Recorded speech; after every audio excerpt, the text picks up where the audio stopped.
Alléluia. Un jour, Maranatha viendra. Mes bien-aimés, mes frères et sœurs, shalom.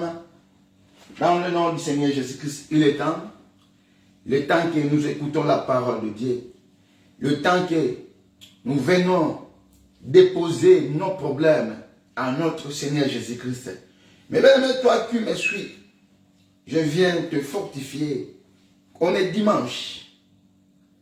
On est dimanche. Ce dimanche, Dieu te fera grâce de vivre sa main, de vivre sa grandeur dans ta vie. Tu sais, des fois, tu es là avec tes problèmes. Deux fois, tu es limité. Tu es sans espoir. Tu dis que c'est fini. Parce que depuis que tu pries, rien ne marche. Tu as fait de jeûne, mais rien ne marche. Mais laisse-moi te dire, chaque chose a son temps. Quand Dieu veut venir dans ta vie, ou quand Dieu veut manifester sa puissance sur ta vie, il faut que tu passes, alléluia, dans deux épreuves. Quand nous disons que nous sommes les imitateurs de Christ, qu'est-ce que Christ a vécu? Même pour aller vaincre, alléluia, jusqu'à aller sur la croix, il avait toujours des problèmes. Il avait toujours des difficultés. C'est-à-dire, il n'y a pas de miel. Alléluia. S'il n'y a pas de difficulté, tu peux vivre la victoire en passant par, alléluia, l'humiliation. Donc, jusqu'à ce que Jésus-Christ était sur la croix, pendant toute cette étape-là, il n'y avait que des problèmes. Alléluia. Il n'y avait que des calomnies. Il n'y avait que des moqueries. Mais c'était pour la victoire. Il y a un côté ici, on a dimanche chaleur. Dans mon sous-sous, on a dit que tout le monde qui n'a pas de maintenant, il faut que, au comme la kimia, ennemi à la sous-souté. Parce que c'est la Bible qui nous. Il faut prier jusqu'à ce que, aux appels kimia, l'ennemi a un temps que tu sous-souté paye nayo. Parce que Nzambe autobon de la ka. Avant Nzambe, on appelle ça qu'un repos. On appelle ça qu'un kimia. On peut prier, oui. Aux autres, c'est Dieu qui combat à nos places. Mais il faut comme on a prié, nous comme on appelle Nzambe, qu'on appelle ça au repos, qu'on appelle ça au kimia. C'est-à-dire l'ennemi a la société. Comme c'était arrivé à Salomon, le fils de David. Donc, c'est-à-dire dans une maladie de Salomon. On peut prier à la si et tomber. Dans la vie, il faut payer au vivre la miel. C'est-à-dire, dans la vie, il faut vivre aussi la paix du Seigneur. Tu ne peux pas être là toujours dans le combat. Parce que c'est Dieu qui combat nos places. Mais il y a un moment, il faut retrouver grâce en Zambé. Au vendé tomber à la gâté. Donc, c'est-à-dire, tout le monde aussi. Donc, Zambé, il faut vivre la merveille en Zambé. Écoutez, il y a un moment où il t'aime la bishop. Et c'est là qu'il y a un tutilé. Alléluia. Si que notre Dieu nous donne du repos. Alléluia. Il faut que tes ennemis soient ton marchepied et Dieu te donne du repos. Quand Dieu dit, venez à moi, vous tous qui êtes fatigués, je vous donnerai du repos. Vous croyez en quoi? Donc, nous ne cessons pas à prier. Mais des fois, nous, on peut prier pour le combat. Parce que le combat, c'est Dieu qui combat. Nous sommes là à faire toujours la prière pour ne pas tomber dans la tentation. Mais il faut un moment où on va merveille ensemble. C'est-à-dire, parce que je vis de personnes. On va dire tout matin, qui n'ont pas mon comment mobimba banda. Naïsi, c'est là ce qu'on s'en appelle ça au repos. Pour yo senga, tant mon susu zo senga ka ma pamoli, mozo comprend été ma pamoli, tant mon tazana kimia, tant mon tazana repos, nio sur la nakaï. Yamwa te ko funga ma comme dans. Nous ouvrons nos Bibles dans le livre de 1 Roi chapitre 5, à partir du premier verset jusqu'à 5, nous allons lire les Écritures. Je lis au nom du Seigneur Jésus-Christ. Ici nous voyons la préparation de construire le temple du Seigneur Jésus-Christ. Là, c'est Salomon. Parce que son père était David, il n'a pas construit un temple pour le Seigneur Jéhovah. Alléluia. Oh, comme nous sommes là, ça peut aussi nous arriver, que au prier, au passer tant de temps à la prière, au passer du temps à la bonne délit.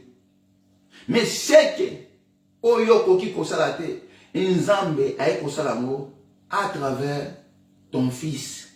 Ça dit beau kitani. Nazolo Bassir. Ils n'ont pas été belés. Ils n'ont pas été dans les écoles. Ils n'ont pas étudié. Mais leurs enfants ont eu grâce. C'est-à-dire qu'il faut que ça la paix que yo comme une sikawalate. Yo passe comme un niveau supérieur. Yo qui n'a pas classe similarité. Yo comme un niveau moko bourrité. Mais bo kitani nzambaye a vu moko. Moi na moko a pessier sagesse pe asali oyo salakiti. Ah tout le monde a renga moko David. Oh, ouais, ça fait portant la vie à moi dans nzambe nyos. So nzamba tindio. So nzamba lobi. Bâtir ngomba na kolo. Ko tonga ngomba na nzambe. Mais ici, dans le livre de Rois, nous voyons que David n'a pas bâti le temple, alléluia. Mais Dieu avait dit, il y aura un fils. Donc, l'enfant de David, yende oyo ako bâtir ngomba na nzambe. Voilà, nous lisons au nom du Seigneur Jésus-Christ. Hiram, roi de Tyr, envoya ce serviteur vers Salomon, car il a pris qu'on l'avait ou un pourroi à la place de son père. Et il avait toujours aimé David. Chapitre, verset 2, Salomon fit dire à Hiram, tu sais que David, mon père, n'a pas pu bâtir une maison à l'Éternel son Dieu à cause des guerres dont ses ennemis l'ont enveloppé jusqu'à ce que l'Éternel les ait mis sous la plainte de ses pieds. Maintenant l'Éternel, mon Dieu, m'a donné du repos de toutes par plus d'adversaires, plus de calamités.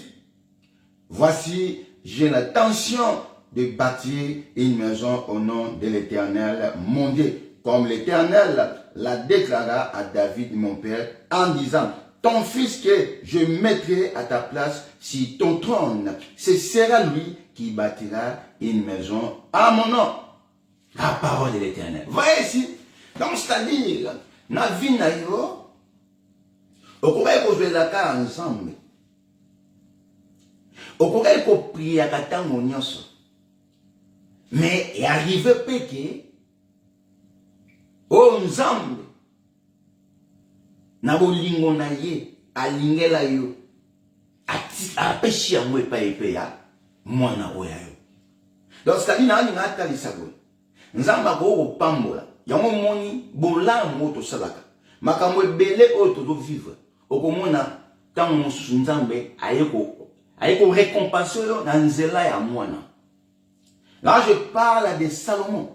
Salomon azamoko oyo toyebi biso nyonso fils de David. Mais David oyo azaki moto monene katikati na mkolo.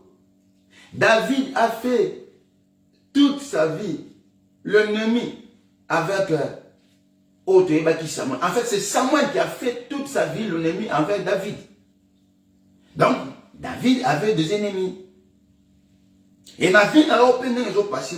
Tant que nous sommes aux ennemis. Mais en réalité, tant que nous sommes aux ennemis. Alors, le sang, on a qu'on appelle l'ennemi. Parce que via Montego, à la karaté, malheur. Il faut aussi des miel. Alléluia. Via Montego, à la tête, passe. Il faut payer essengo. Il y a un lelo na ekota liso kwa poto implice. Dans mon sous le sambo na yo, ta prière, ezakate que nzamba pesa oreko. Oh, ils ont recommandé parce qu'une fois les autres s'habillent, venez à moi. Ils nous appellent. nous qui sommes Élie, nous qui sommes ses disciples, nous qui sommes ses fils, alléluia, nous qui sommes les imitateurs de Christ. Il nous appelle, il dit, venez à moi, vous tous qui êtes fatigués, je vous donnerai du repos. C'est-à-dire, la volonté de Dieu est que nous, parce que nous ne serons pas là, toujours dans les lamentations. Nous ne serons pas toujours là. Il faut aussi, nous soyons dans la joie. Il faut aussi te se caca. Il faut aussi te vivre comme merveille ensemble. Il faut aussi te vivre la vie. Il y a Nzambé.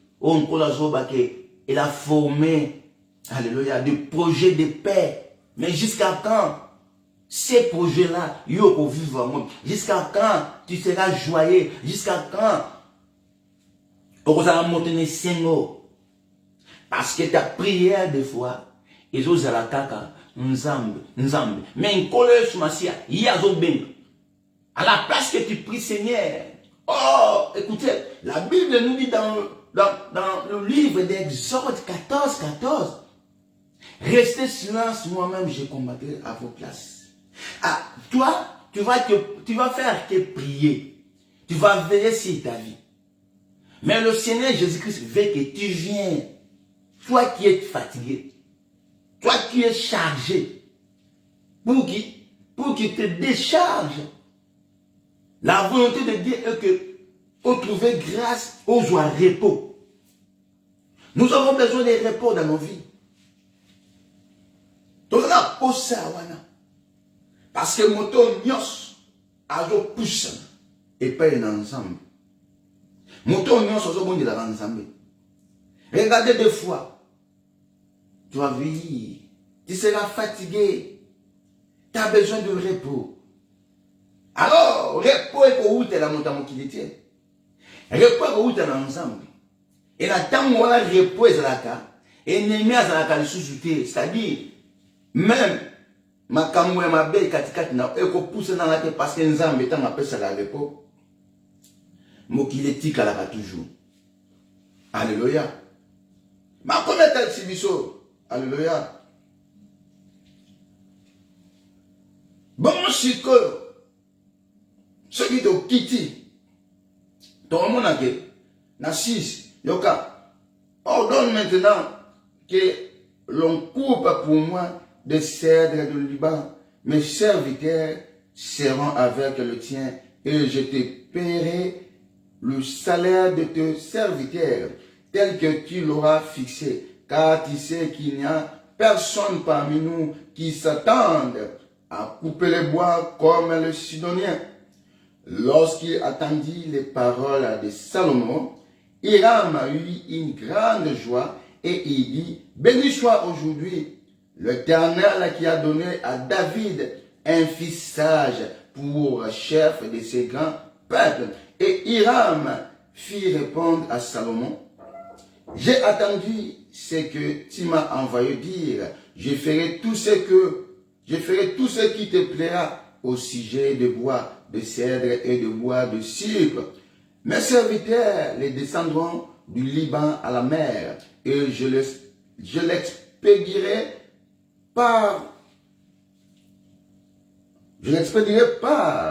mer en rando, alléluia, en rando jusqu'au lieu que tu me indiqueras. Là, je le ferai de lieu et tu le prendras. Ce que je désire en retour, c'est que tu fournisses de vivre à ma maison. Hiram donna à Salomon de bois de cèdre et de bois de cypre, autant qu'il en voulut. Et Salomon donna à Hiram 20 000 mesures de forme pour l'entretien de sa maison et 20 mesures d'huile d'olive, alléluia. Donc c'est ce que Salomon donna chaque année à Hiram. L'Éternel donna la sagesse à Salomon, comme il lui avait promis, et il y paie entre Hiram et Salomon. Ils firent alliance ensemble. Le roi Salomon leva sur tout Israël. Écoutez, awa so natali namoni même kolo azolo banami na Salomon ke oza même pas l'ennemi. Les ennemis bazala qui les suscité pe na Salomon. Salomon a trouvé repos. Salomon a trouvé la paix. Et la promesse que Dieu avait fait, il a réalisé. Parce que Nzambe, il y a un moment où il là-haut. Quand tu peux prier, parce que tu ne sais pas, on Nzambe a kokosa na bo kita na yo. C'est Nzambe a kokosa na nzela ya moto moko na libota na yo. Nzambe a ko béni mwana na yo. Comme Salomon, qui était le fils de David, il a reçu la grâce de Dieu. Ma ouen roi. Parce que Nkola lobaki na David. Na rejoint mwana na yo moko. Nde na kosala loboko na yango ya na kosala oyo ngala lingi. David, serviteur de l'Éternel, Nzambe azui a ye mwana a pakoliye pakolami a pesi sagesse. Et Nandela Salomon, ne Salomon a tourné Nzambe, alléluia, temple. Oyo papa na ye atira ki kosalate. Si qu'on a venu na ebisa yo. Prière oyo oko kosala ata monyoso. Et ça prière Nzambe si abenga yo. Ce que vous reconnaître que vous êtes fatigué. Ce que vous reconnaître que vous êtes chargé. Alléluia. Parce que l'humilité précède la gloire. Il y a des orgueilleux aussi. Qui se croient, ils sont tout. Ils sont dans le bon. Mais quand le problème arrive, c'est à ce moment-là, ils cherchent des hommes de Dieu. Mais il y aura quand que tu vis dans ce monde, il y a des problèmes tout autour. Il faut être assuré que c'est le Seigneur Jésus-Christ qui est ton appui. Parce que sa volonté est que nous trouvons grâce. Qu'il y a du repos dans nos vies. Que l'ennemi n'a même pas l'accès. Vous avez des fois dans la vie, ils ont battu belé. Oh, ils ont passé leur temps. Il y a prié, il y a chassé les démons, il y a chassé les ennemis. Mais dans le moment où nous avons fait ça, même si l'ennemi a zanaé, mais on sentit que on a repos. Et tout m'a pas na yo ezala sote nzamba ko mako bunda nyonso mso ala sakauti. Parce que nzambe eza bitumbe bela bungela biso, c'est-à-dire apesi yo repos. Azo linate yo munana. Azo la kisayo ya moti. Alléluia. Azo bungela ka apesi yo repos. Siko makambo ndenge wana eza makambo il faut ça dans nzambe. Il faut vraiment lutter. Il faut prier. Alléluia. Mais il faut commencer à la dimension à prier et ça souhaiter à bitumba.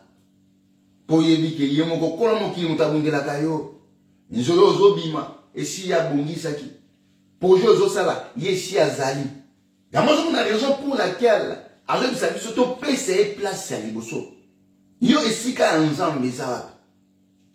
Tant yo zo pesa opportunité na makambo ya nzambe. Ozo nzambe liboso. Na zo nzambe opesa au repos. Et tout le monde a raté. Au moment où on a raté katikati na yo bitumba parce que nzambe andoko résoudre ngo yo sans yeba. Bitumba na yo nzambe azo bundaka. Ya moment ni prière na yo faut changer. Prière na yo faut landisama na o nzambe alobi na parole nzambe azo bisa biso venez à moi vous tous qui êtes fatigués. C'est-à-dire yango za prière no monene. Ya monde ko changer c'est bon mon na. On va vivre à merveille ensemble. On va vivre le beau colo. On va vivre la joie de Dieu. La joie de Dieu. Et ce mokati nankolo. Et ça m'a fouta. Tant mon motoza ensemble. Et c'est moi katikati neza ma fouta. C'est l'onction. Et motoana. Et loko bazo ben nabitumba. Ya yé bien mon de société. Ah, ya priera na ye à quoi persévérer. Mais c'est-à-dire nzamba apprécier repos. Alléluia.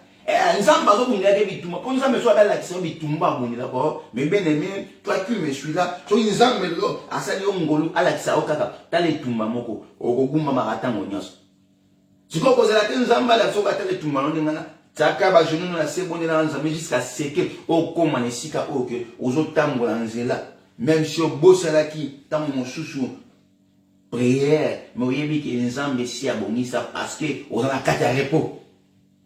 Oh, moto a un repos. Aza moto a un musala makasité.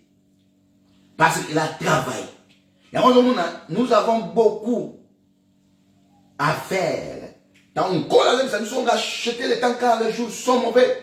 C'est-à-dire, nous avons beaucoup perdu. Il faut que nous rachetons le temps.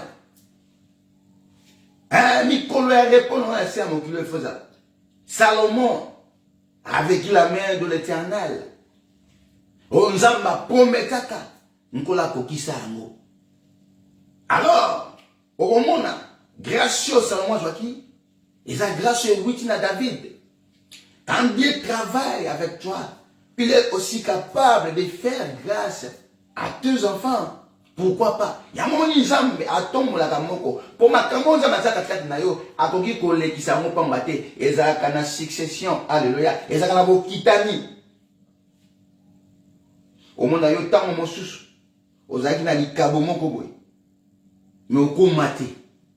Mais moto o nzamba zui par tango mosusu dans zela na yo. Tango mosusu mwana wa yo, mais nzamba pousser au a kominesika, a peshi honneur. Toujours na bato mon pili pe to yebi. Ki a combattre ameka même makamwa ma musique pe moki. Mais oyo ka mwana na ye akeli boso. Tant mon chouchou papa kuta di maka pété. Mais là je parle pas ya sorti ya makamwa moki. Mais l'hôtel ça ngolo nzamba ta katikati na biso. Nzambe oyo a prometa akokisaka. Dans Salomon a tongeli nzambe temple, le banzambe kokisani. Parce que nzamba prometaki na David, kati na bana na yo, na kozwa moko na kotomba. Et moko nzamba tondisi boanya, ou azome na sagesse.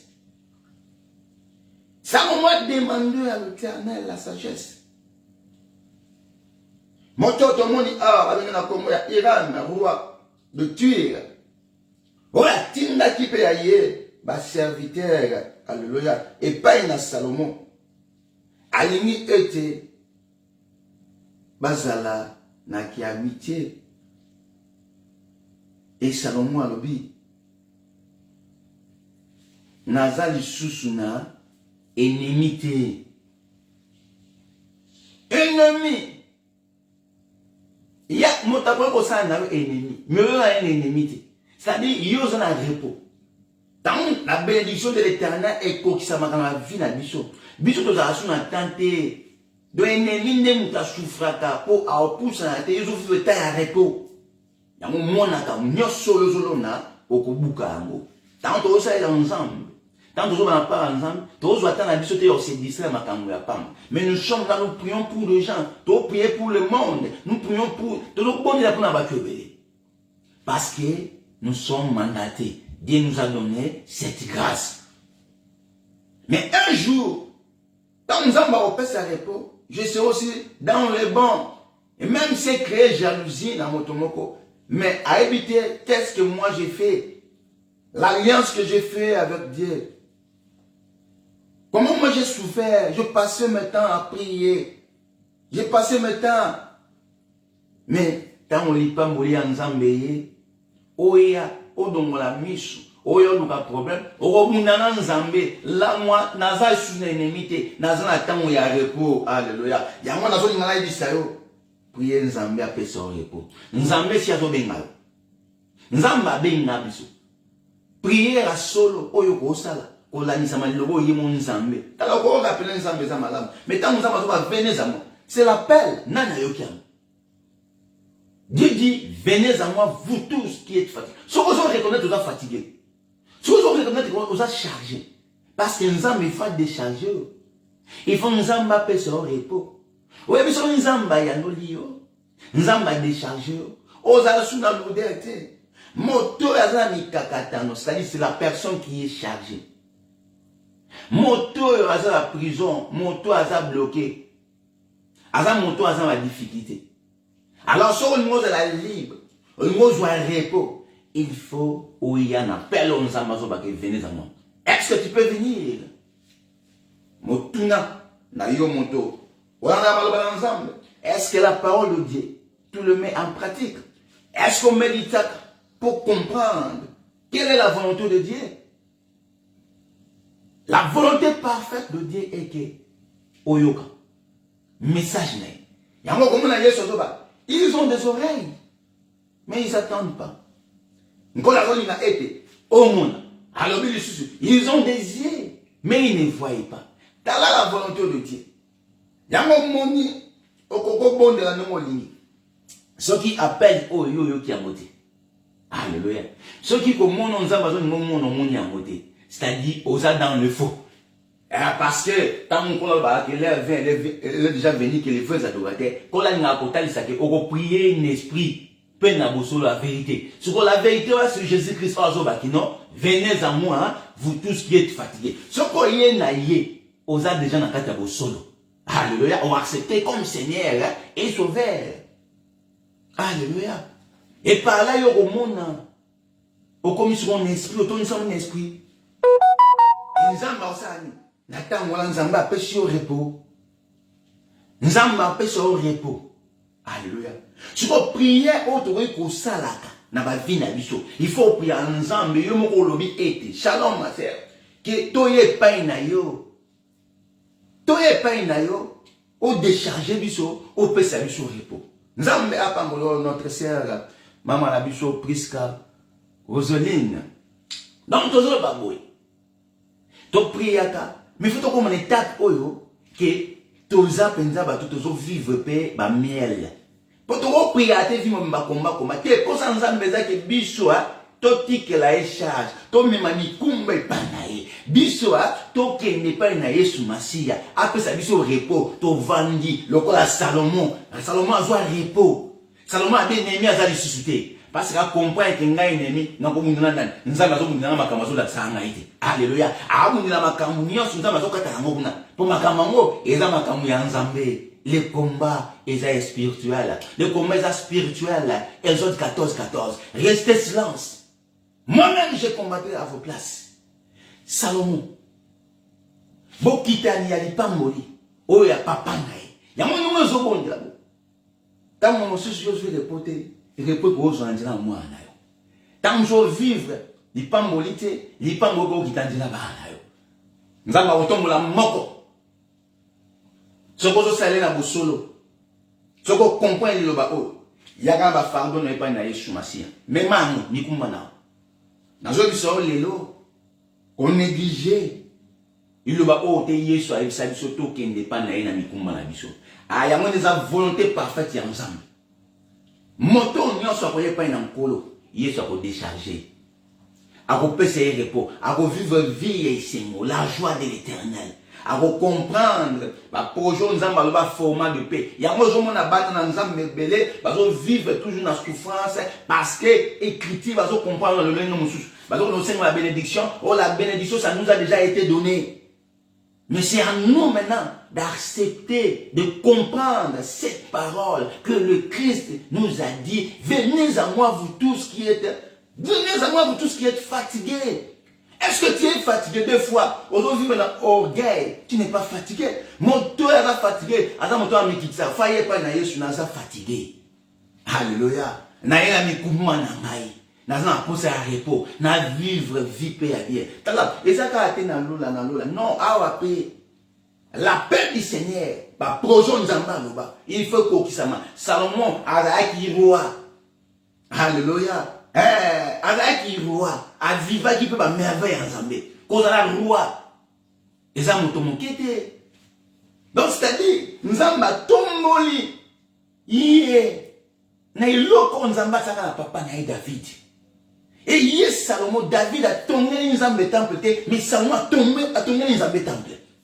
Tala Nzambe. Alléluia. Tala Nzambe. Il y a un moment où il va prier, il y a un Nzambe fait changer. Bah, tu avant, il y a un combat. Yo combat, c'est yo mtomunda. So Nzambe a la so di tumba, moussou ya bunde la, na yebite. Oh, ça va, et ça, non, ma langue, et ça m'a bêté. Ah, n'a dit, que, tu faut prier, il faut veiller. Parce que, nous, on gagner la persévérance. Pour te comment ici kamo. Mais là c'est à moi il faut te jouer repos, il faut te vivre vie à bon zambé. Le ennemi a un pouvoir te. Et puis surtout comprendre les écritures. La moi on y est sous ma ciel. Alors ça va disciple, besoin comprendre l'écriture. Mais la disciple encore, ils ont le même tout ça tango, ils ont battu belé, mais évangéliste, bah prophète, bah pasteur, bah on comprendre que la volonté de Dieu s'anime. Ah bah yé na ba théologie na ba. Ah bah yé na boyebi na ba. Oh tika boyebi ya nzambe ndeke sala katikati na peuple na ye. Ya mo na zo ebisao. Mais bien aimé, et ça il va musute et ko sala vivre. La bénédiction nzambe, c'est pas par la prière, mais seulement de comprendre. On va venir. Est-ce qu'il n'y a pas un ensemble dans la fardeau? Est-ce qu'il n'y a pas un ensemble dans la décharge? Aujourd'hui, il faut jouer à repos. Et ça, attends-moi, on peut sentir que tout mes accatés, vous avez tout maté. Mais tout mes alines, ça m'a abondamment. Au complété qu'à Exode 14. Il y a mon zamba, il faut sentir à mon souté. Parce que nous avons fait apprécier au repos. Alors, le baloko la Salomon, n'a pas un ennemi. Alléluia. Mais au moment de David, toute sa vie, on va aller à Saoul. Ozon na bato azali tout autour. Basala na ye ki enemi.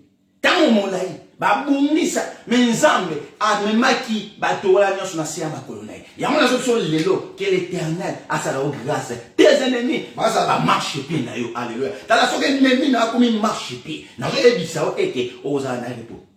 Et fait ennemi na komi marche pied. O sala ba jeune mususu o ennemi ba zo tunisa ko trop. Parce que vous comprenez, non, tic-tac, il a jeté. Non, vous comprenez, bah combat spirituel. Et ça m'a parce que tout me moi. Le combat n'est pas physique, n'est pas charnel. Le combat est spirituel. Mais si le combat se dit, n'est pas abondant. Vous êtes silence, vous êtes veiller, vous êtes prier. Pour ça, ensemble, vous êtes jouer à repos. Pour ça, ensemble, vous êtes décharger. Attends, vous avez vu ça en moi, toza mbatu oyo na kati ya mokili oko etumbezali Yesu ayebi yango malamu kola zo mata na lobaka na Luc 10:18 Seigneur alobi boye je voyais Satan tomber sur la terre comme un éclair, mais il nous a pas laissé comme ça. Il nous a donné la force. Alléluia. Il nous a donné quoi? L'autorité. Après c'est son pouvoir.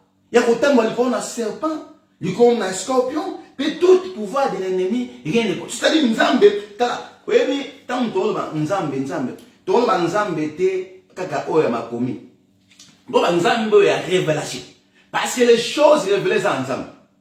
Mais, alléluia, pardon, les choses cachées à Nzambe. Mais les choses révélées, c'est à nous. Dieu nous a fait grâce, il y a pour révéler du makambo est bombami. Makambo est bombami. Et ça, makambo est mis sauté au bombona. Mais quand la zone est mise sur la bouche, il faut mon makamboana. Et tant makambo, on les annule sans effet. Et makamboana, il y a mon collègue, ça a besoin de Jérémie 33, toi invoquer, alléluia. Pour makambo et bon mami, ils ont révélé, c'est-à-dire pour ennemi, alors ça la marche pied naïe, il faut louer ensemble, alléluia. Il faut prier un colo. Et ça va verser biblique que ça il faut ça prier là. Il y a kafou kafou. Est-ce que tant trompette les autres bêtes qui venez à moi? Venez à moi. Vous tous qui êtes fatigués, je vous donnerai du repos. Je vous déchargerai. Donc, quand la zone est on veut vivre au combat. Na péché 4 versets bibliques. Na émission, Jérémie 33, 3 Nzambe. Makambo est bon, ma mise ensemble. Mais quand la zone pour ça, on a révélé. Pour y avoir la nile sans effet. Pour y avoir la condamner. Na pour y avoir Nzambe a pour ça. Et yo. Alléluia. Oye pas inaye. Nami kumbana. Na ba problème na. Parce que ceux qui ont yé bon moté. Au passé vina mo bimana ko bonde la kaka kanengwana. O pour ça Nzambe ça que il faut comme il s'appelle ennemi na se. Marche pied. Ta ko ba que yo za la tête. Alba te que yo za la mokila. Albi te yo za la queue. Alléluia. Tu seras la tête et non la queue. Alléluia. Ta Nzamba pêche sérieux azoba ke oyoza molongi moto aza molonga ko bunda te et si déjà tout longa. Alléluia. Et sur la croix tout ce temps-là Yesu abundaki. Mais on va aller dans la vie na yo une période où il est kaka il faut au qui ça, on pose imitateur à Christ. Christ a ça 40 jours, 40 nuits. Il y a une étape, il y a période, moko chrétien, il faut passer une étape. C'est-à-dire, il y a un moment qu'on pousse, même temps, il y a 40 jours, 40 nuits. Il y a un aussi la quitté, il y a un aussi la quitté. Et si la quitté pourquoi? Parce que tant qu'il y a un accomplissement, il y a mon victoire. Il faut, il faut tomber ça. Attends, mon tomo n'est pas sauveur, à mon sauveur, vous allez parce que nous avons sauveur sur les ensembles. Yoka, Simon de Cyrène, il s'approcha. Bah, péché et coulous. La croix. Et ça, la moto, ou à capable de remémorer un fardeau. Ou à ça, il y a quand même il y a quand même coulous. Il y a quand même la situation dans l'union. Et Simon de Cyrène a joué et coulous. A mis. Physiquement, il a aidé. Mais spirituellement, il était maudit. Parce que, et puis ça me l'a été. Alléluia. Il y a un petit canard dit ça. Il y a quand même Yesu. Na mikumba na yo. Ah, Pilate. Ah, la moelle ni kambote pour la moto. Bozo condamné moto na sokoli mabote. Et là, il y a un sokoli mabote. Et là, il y a un accomplissement. Au point où nous longue, pour que nous puissions vivre à merveille, pour que nous puissions victoire. Tala, tina et koulous. Oh, ma crache le Seigneur Jésus-Christ. Alléluia. Ah, bah, tiens, côté en dessous. Bah, vous va film, tina quoi? Est-ce que vous comprenez dans un même? Alléluia. Et donc, tant que vous avez un moment, on pas emboli. Ne prenons pas. Au côté, même quand dans quelques secondes, bénédiction, ma maman, c'est ici là. On ne vivre pas si on en a. Il faut accomplissement. Alléluia. Il faut vivre, passer une étape. Parce que il y a souffrance. Étape, il y a mignonolo. Étape, il y a calomnie. Étape, les gens se moquaient de Jésus, même s'il a quoi. Oh, mais il disait qu'il est le fils de Dieu.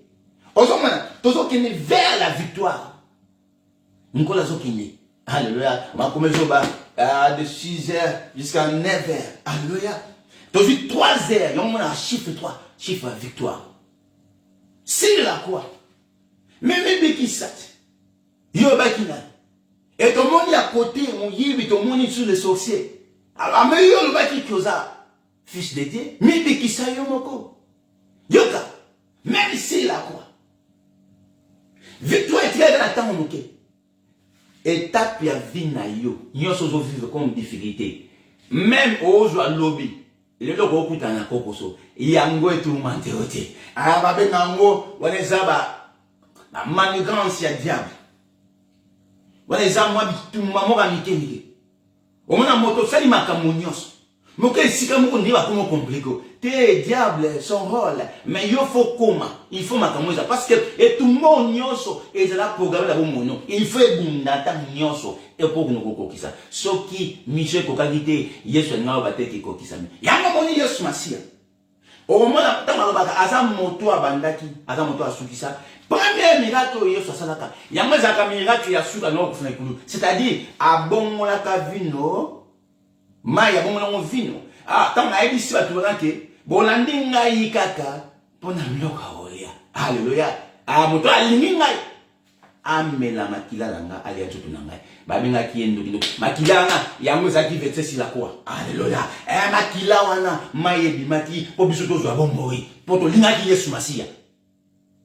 To pona ki Yesu. To pona ebe. Atini biso na se amokili o. Yango tem na biso alelo. Déjà intitulé, il faut que les ennemis marcher pied na yo.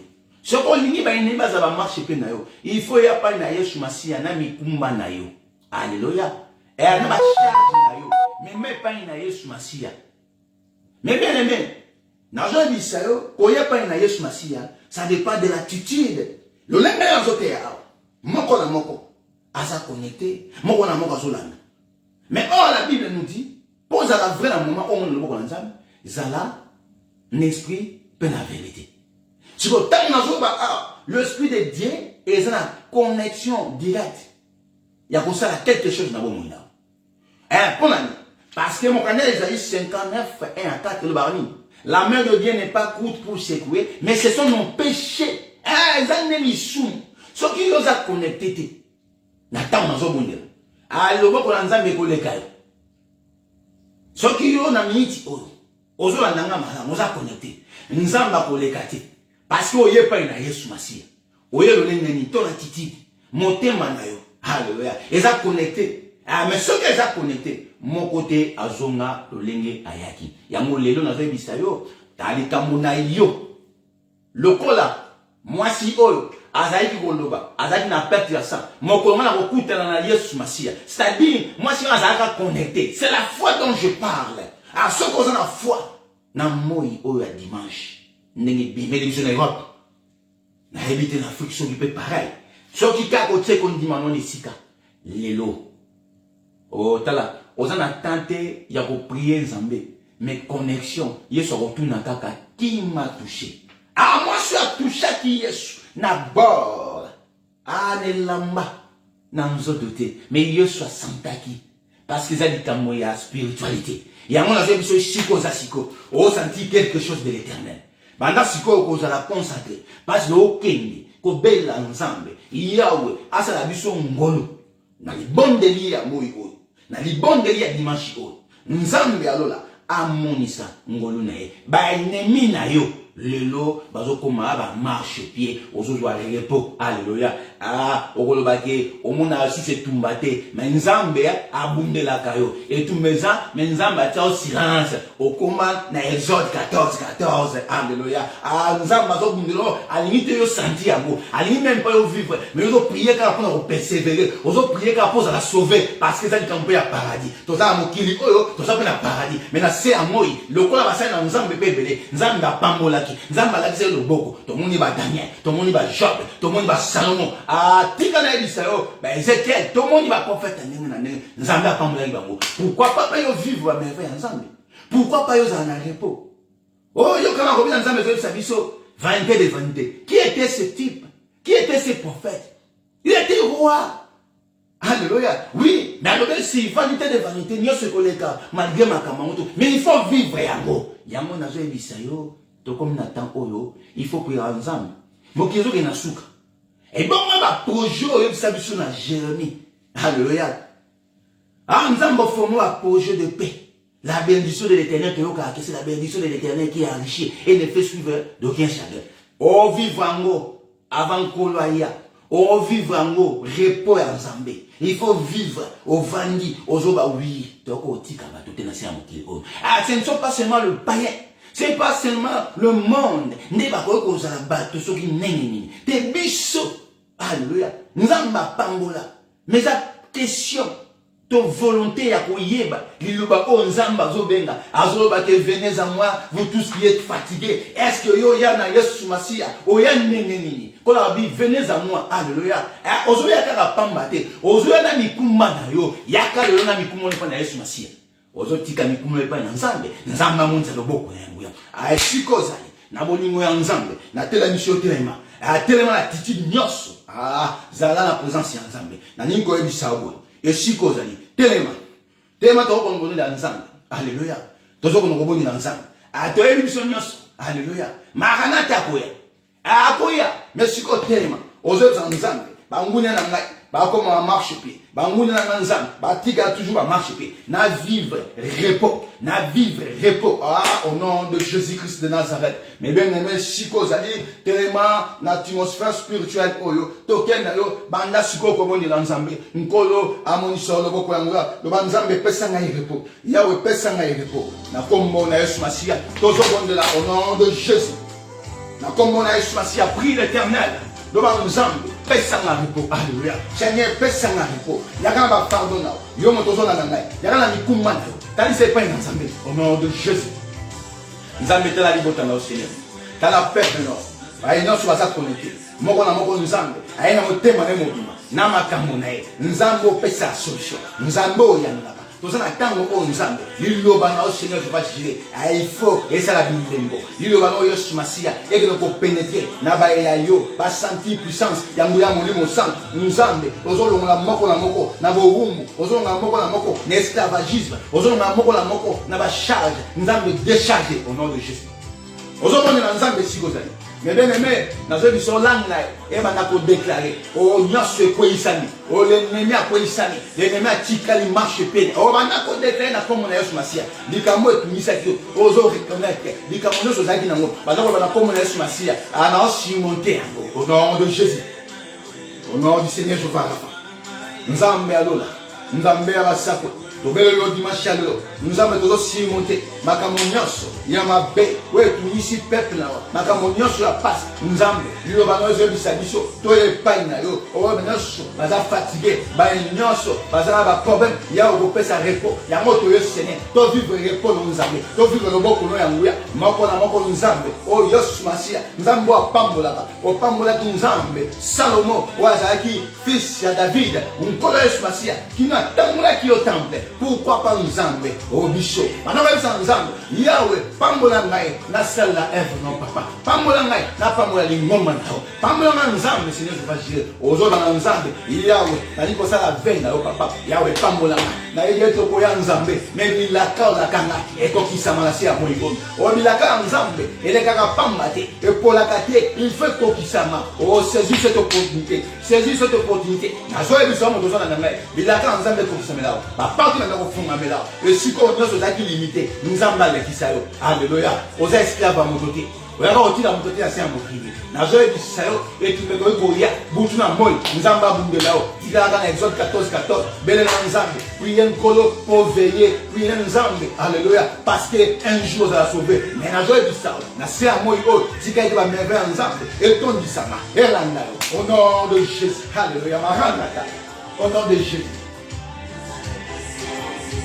Nous avons la papa. Si quelqu'un est baillé, on a le beaucoup. N'attendons pas. Puissance nous avons. Et mon sang. On colère sur ma scie. Puissance nous avons. Et mon sang. Au nom de Jésus. Maintenant qu'on sait ensemble. Maintenant qu'on est ensemble. Il y a un pambola. Le monde nous va les pambola. Nous avons le yaka. Alléluia. Nous avons répondu à nous avons. Alléluia. Oh, nous avons mis tous les autres dans le beaucoup. Au nom de Jésus-Christ. Au nom de Dieu Tout-Puissant. Seigneur, nous avons pas cher. Tout le monde. Alléluia. Au nom de Jésus. Nous avons la grâce. Nous avons une ignos. Nous avons un moment où nous avons une ignos. Nous avons un peu au nom de Jésus. Alléluia. Au nom de Jésus. Que la puissance de Dieu Tout-Puissant. Et que nous avons mon amour, nous avons ensemble. Et que nous avons ça. Nous avons ensemble. Nous avons ça qui est. Et si vous avez la paix du Seigneur dans nos maisons. Au nom de Jésus. Alléluia.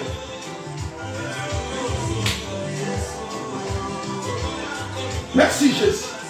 Seigneur, nous sommes patients. Nous attendons ta main sur nos vies. Alléluia. Oh Seigneur, Jéhovah Rapha, tu nous as dit de venir chez toi. Alléluia. Avec nos fardeaux, tu nous décharges. Tu nous donneras du repos. Nous avons besoin du repos. Alors nous avons pensé à repos. Alléluia. Mais bien aimé, si aujourd'hui repos ensemble, nous avons donné 5 mots. Alléluia. Si nous avons déchargé, nous avons donné 5 mots. Oh, nous avons bassimé. Nana koki kofuma. Si Dieu pour toi, qui sera contre toi? Et on a réussi ça. Alléluia. Maranatha. Encore homme à l'essai cheval. Oui, tu as dit que encore la cause homme. Quand on va racheter les temps quand les jours sont mauvais. Mais nous sommes dans la mort. Au moins, nous allons ensemble. Il y a ensemble. Oh, le cas prochain, nous sommes dans format. Au vivre, on a beau monde. Nous avons formé la porte, dans la difficulté, nous avons passé, nous avons passé, nous avons passé. Puissance ya Nzambe sa kakata bomo na yo. O tika ite Nzamba sauver bomo na. Tika ite Nzamba fungula. Nzamba yo kalikonyo na moya lelo. Nzamba mo na liboko na na tango. Nzamba yo kalikonyo na dimanche lelo. Ah tika ite likole fonga mela. Lole fonga mela. Nzamba lola sala ngolo. Alléluia. O tata bolele ya Nzamba. Nzamba pambola. O kanza evu na ya. Nzamba pambola. O sunga ministre. Nzamba pambola. O sala misale monana. Au nom de Jésus-Christ. Alléluia. Le bas je reçois. Le bas je les reçois. Alléluia. Répétez, je les reçois. La bénédiction de l'Éternel, je les reçois. Alléluia. Le repos du Seigneur, je les reçois. Au nom de Jésus. Ah Seigneur, merci pour ce dimanche merveilleux. Merci Seigneur Jéhovah Rapha pour ta parole. Merci Yerosh. Le Saint-Nzambe, merci. Alléluia. Merci. Merci Jéhovah Shama. Merci Nzambe. Merci. Mes bien-aimés, merci Papa pour la parole, pour cette grâce. la reconnaissance. Pendant que je crois, alléluia. Oh, je le récite. Nayambi yango déjà, alléluia. Ngolo se veut au décharger, Seigneur, je vois. Se veut Yehoshua Mashiach.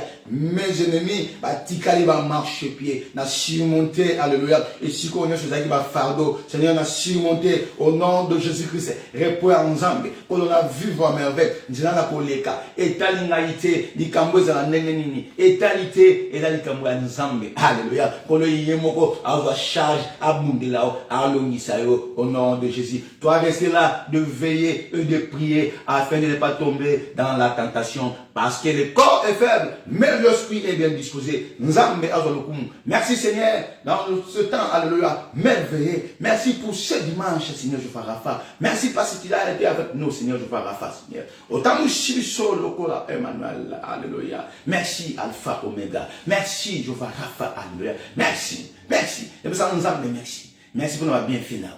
Merci Nzambe pour nous aide. Merci pour nous beaucoup na yo. Oh, na bo moi na ngai. Nzambe, merci. Pour nous beaucoup na yo. Et tu ko sala na dimanche lelo Nzambe ya solo au décharger. Ko landi sama ya maloba et tu ko bima na nzela ya mobumu na papa. Toye pa inao na ba fardo na biso na mikuma na biso aussi ko décharger biso aussi ko pesa biso au repos. Merci Nzambe parce que ennemi a commis marche pied. Merci Nzambe parce que tumba ezali suscité pe na biso ngolo yomoko ozo traiter yango au nom de Jésus-Christ, au nom de Yehoshua Mashiach. Merci tant Père céleste et tout puissant papa. Totiki les restes à journée na boko Nzambe.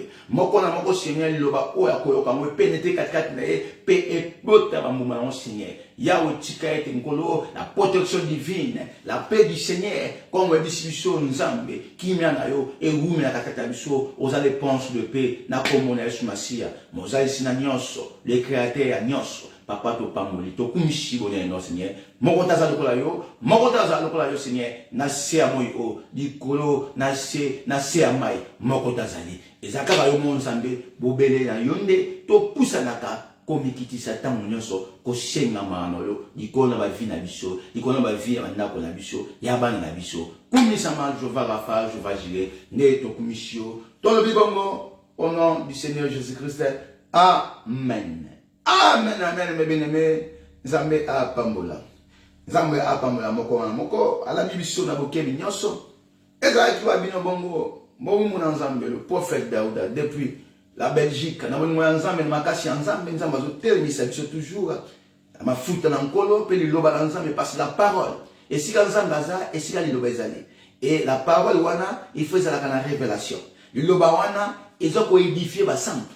Et si kozali so oza mwana Nzambe logo yo tango ozala édifié parce que loba ya mwana nde Nzambe azoba azotalisa biso abi ne mettez pas foi à tout esprit et si Nzambe aza okoyeba alléluia et si Nzambe azali okoyoka parole ya Nzambe parce qu'au commencement était la parole ezatanga ko ganga te ezatanga ko crier te mais tout ça pour ça kaka ya démonstration ya parole ya Nzambe et toute la mitema wana tolobi molimo na Nzambe evandi ele parce que molimo na Nzambe eliaka to uti kolia to lesi nzoto corps spirituel uti kolia maloba ya kafu o yepesi kimia o to comprendre que to sana tamba ko lenga te o ba kanga yo kuna o ba te ko la zoba soko yepa ina e oza condamné te oza libre affranchissa yo amen amen. Nzambe pambola dimanche kitoko na ba nyos to zala ki na bango connecté. Nzamba pambola lisusu maman na biso Priska Roseline Lucia Nzambe a pambola voilà tozana ce qui Nzamba tout ici olite na sombela Nzambe atamiko atakita Nzamba tout ici olite na ina salelo motala Salomon a tongeli Nzambe temple et Nzamba péché sagesse wanya Nzamba tout ici olite il faut na somba atamiko na somba takita Eva Nzambe nalingi nasala vraiment nankolo nalingi nasunga Eva mosala Nzambe zali nous avons l'église Ningomba nankolo l'assemblée la marche avec l'alliance de l'Éternel na Kinshasa toza kotonga Nzamba wasa ngolo na makambo ezali belé nkolo azala biso voilà pour la communiquer nous prions tout le mardi mercredi et vendredi mardi mercredi Tous on a TikTok de 21h à 22h. Nous prenons qu'une heure du temps. La prière, intercession, on a un sujet de prière, on a un camomoko, on contacte sur la plus 32, 49, 250, 47, 59. Et le vendredi, nous avons la prière, il y a combat spirituel. Autre hôtel, il s'agit de poser la biso, on y nzambe, à quoi qui ça passe, il faut tout senga, et non, tout senga nzambe, il faut que senga nzambe. Voilà, le dimanche, dès que vous avez na Facebook, P TikTok. Le reste, mardi, mercredi, vendredi, tous à TikTok, de 21h jusqu'à 22h. Nous prenons qu'une heure du temps. Tant que nous avons besoin de sabiso, tout veiller, tout prier, pour tout tomber la tentation. Et si on nous a ma foule, tous à toujours la présence en Zambé. Nous prenons à Pambola, Bino. Alléluia. Voilà, on a privé, maman a biso Priska, na privé na message, tu retiens de là, contre, au sali au Nzambe, à tout chio na moté mano. Voilà, Nzambe a Pambola, na message, to komango. Bongo, to komi na biso na suka,